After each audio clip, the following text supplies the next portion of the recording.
Peru's former president Martín Vizcarra is barred from public office over a vaccination scandal.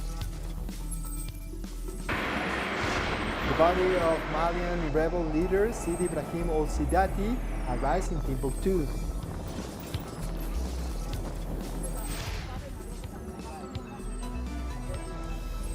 And Myanmar's military junta to release thousands of prisoners under the New Year's amnesty. Hello and welcome to teleSUR. I'm Jose Daniel Lopez in Quito, Ecuador, and this is from the south. Peruvian ex-president Martín Vizcarra has been barred from public office for 10 years over a vaccine scandal. The president has been accused of being part of a group of 470 people who were secretly vaccinated against the coronavirus before the official start of the country's immunization campaign. However, the former president said he was taking part in a clinical trial. Vizcarra will not be able to occupy the deputy seat he won in legislative elections held last Sunday at the same time as the first round of a presidential election. He became president in 2018 and was impeached in November 2020 by Congress on charges of corruption, which he denies. Congress has also sanctioned 2 former ministers accused of having been improperly vaccinated. Colombian police have clashed with protesters at a rally against COVID-19 lockdown measures. Protesters have marched in the capital Bogota and blocked traffic as they demonstrated against the economic impact of coronavirus restrictions. The police used extensive force to try dispersing protesters. The government has recently imposed new restrictions on movement and also a nightly curfew in municipalities where intensive care units are near full capacity. According to health authorities, nearly 17,000 new cases and 380 deaths were reported in Colombia over the last 24 hours.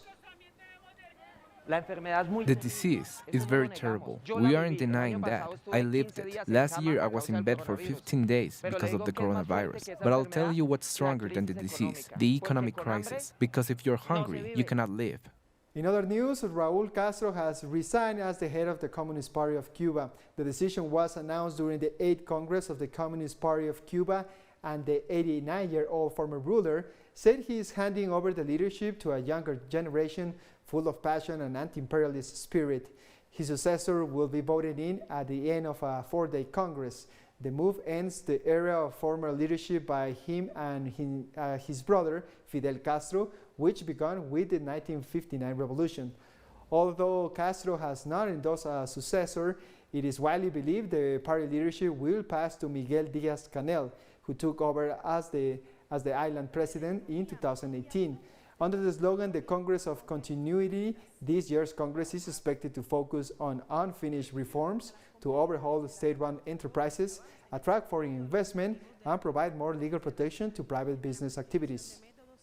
As for me, my task as the first Secretary of the Central Committee of the Communist Party of Cuba concludes with the satisfaction of having fulfilled it and confidence in the future of the homeland, with a thoughtful conviction of not accepting proposals to keep myself in the higher structures of the party organization, in whose ranks I will continue to serve as one more revolutionary combatant, willing to make my modest contribution until the end of my life.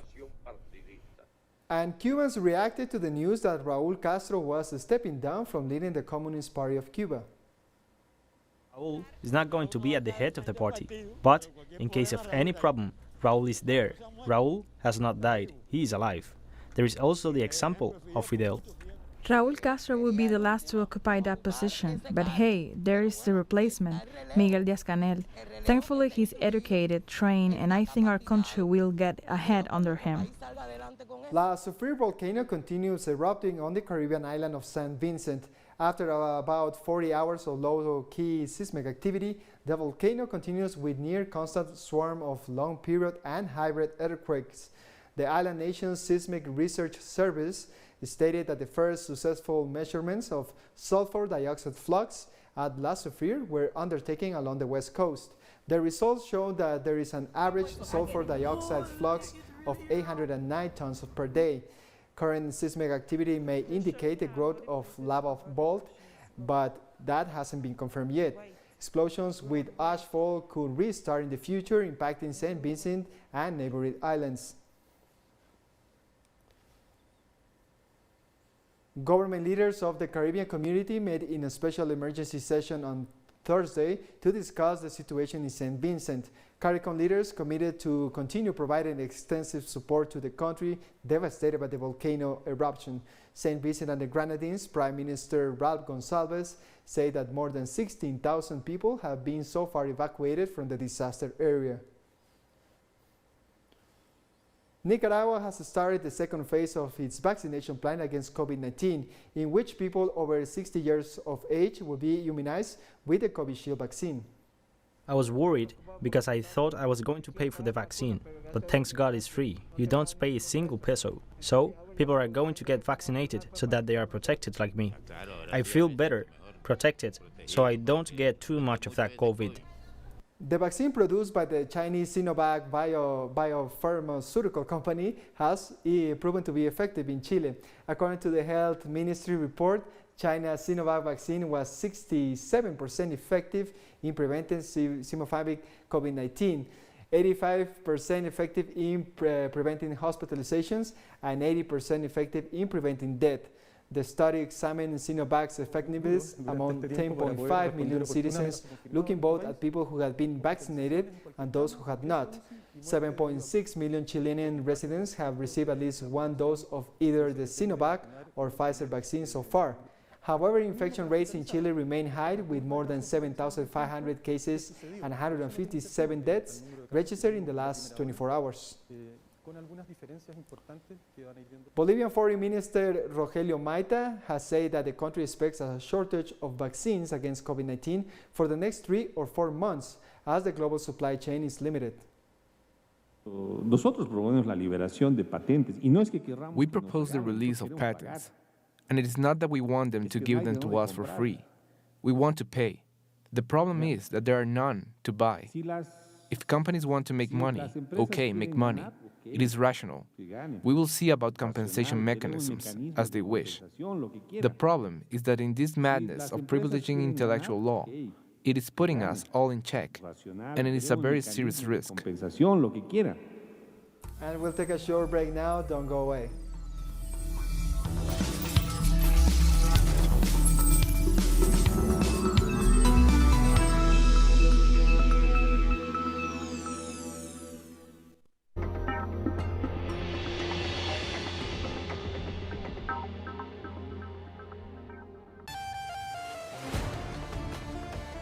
Every year, thousands of people leave their homeland to reach new horizons.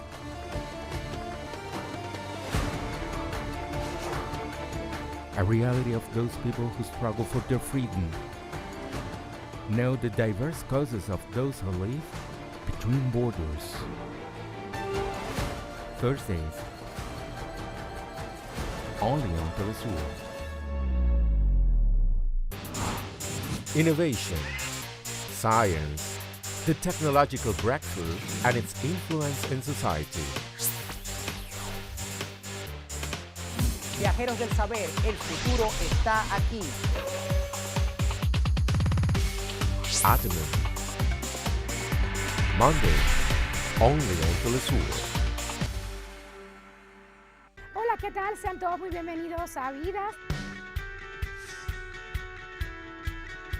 Hay lugares donde el arte se unifica con el orgullo de los pueblos. Y esos lugares están llenos de colores, alegría, pasión, tradiciones, arraigo, valor y entrega. Real Life. Fridays. Only on teleSUR.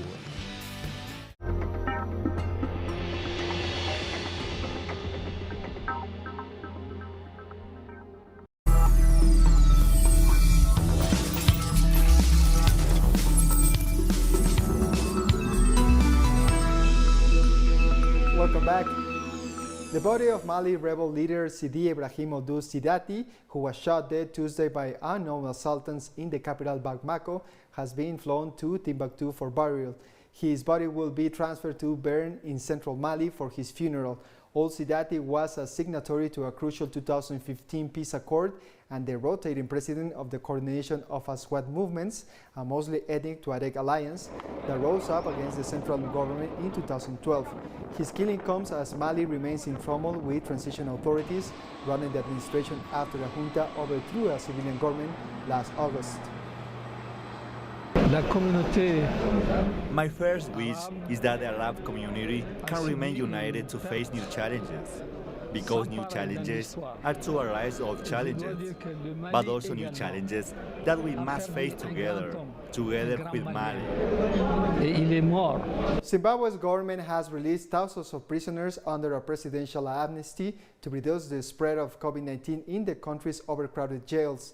Zimbabwe's prisons have a capacity to hold about 17,000 inmates, but they have currently housed about 22,000 prisoners. Authorities have also suspended visits to prisons as part of measures to combat the spread of the coronavirus. Zimbabwe has so far recorded over 37,500 cases and more than 1,500 deaths. The amnesty will go a long way in reducing our prison population, and that obviously means a reduction in the expenditure part of the prisons. And also, in terms of the COVID-19 pandemic, it's a very, very huge advantage to us. In Cape Verde, political parties have wrapped up campaigning ahead of Sunday's parliamentary election. The two major parties, the ruling Movement for Democracy and the African Party for the Independence of Cape Verde, held their final rallies in the capital Praia, while other smaller parties convened in different parts of the country. The opposition, led by Janira Almada, seeks to challenge the ruling party, led by Prime Minister Ulysses Correa Silva, to become the country's first woman prime minister. Presidential elections will be held on the 17th of October this year. I support Janira because she has already proven herself and her capacity to lead the country. She's a woman who knows how to fight and has the ability, the character, and the skills to lead Cape Verde. I am very proud to support her. In South Africa, hundreds of patients have been evacuated from a hospital in Johannesburg after a fire broke out. About 700 patients, including those with COVID-19, have been moved from the Charlotte Mekele Hospital to nearby public hospitals. No injuries or casualties have been reported. The fire has been contained, but the hospital is now closed for 7 days. Early Saturday morning, the fire caused the third floor of the hospital's parking garage to collapse. 65 firefighters have been battling the blaze throughout the night. The fire started Friday morning and had been extinguished by the afternoon, but then it restarted again in the evening and continued burning overnight. This is one of our preeminent facilities. This is one of the top-class public hospitals that has developed lots of innovations in the treatment of COVID-19. Amongst the patients who have been transferred, we had 13 patients who were COVID-19 patients. 2 of them were in the ICU and 11 in the general wards. The President of the Republic of the Congo, Denis Sassou Nguesso, was sworn in for a new 5-year term this Friday after being re-elected on March 21st in his 4th successive win since 2002. As part of his inauguration speech, the President said that his new mandate will focus on the agricultural revolution that the country needs. We will have it to develop a national anti-corruption policy and strengthen the resources available to the high authority, the General Inspectorate of Finance and the General State Audit. This ambition of food independence will create jobs for young people who will actively participate not in the agriculture of our ancestors, but in a modernized and mechanized agriculture. Tens of thousands of people have fled to the Nigerian town of Damascus following terrorist attacks that killed more than 20 people. Fighters from the Islamic State stormed the town in Borno State 3 times in a week to strike a military garrison, torch homes, a police station, and a UN office. The attacks have underscored the ability to launch sustained strikes at Nigeria's armed forces more than a decade into grinding insurgency. The latest violence on Wednesday, militants assaulted the army base before being forced back into Damascus town, where at least 18 people were killed, according to local officials and military sources. More news in a minute. Stay with us.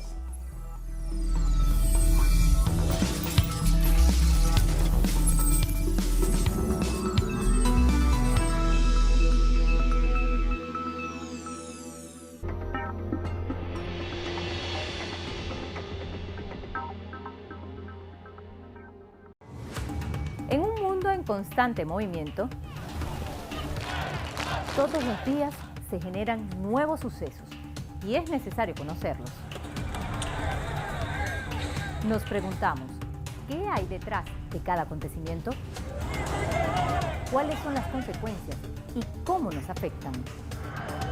Ante estas preguntas, buscaremos poner el punto en la I. Dot in the I.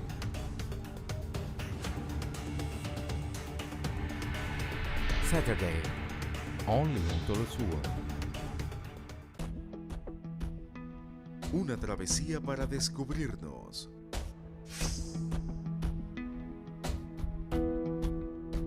Buscamos conexiones perdidas. No nos queda otra que luchar, porque no tenemos nada que perder. Realmente es por todos. Recorremos el mundo con Reportajes teleSUR. Saturdays, only on teleSUR.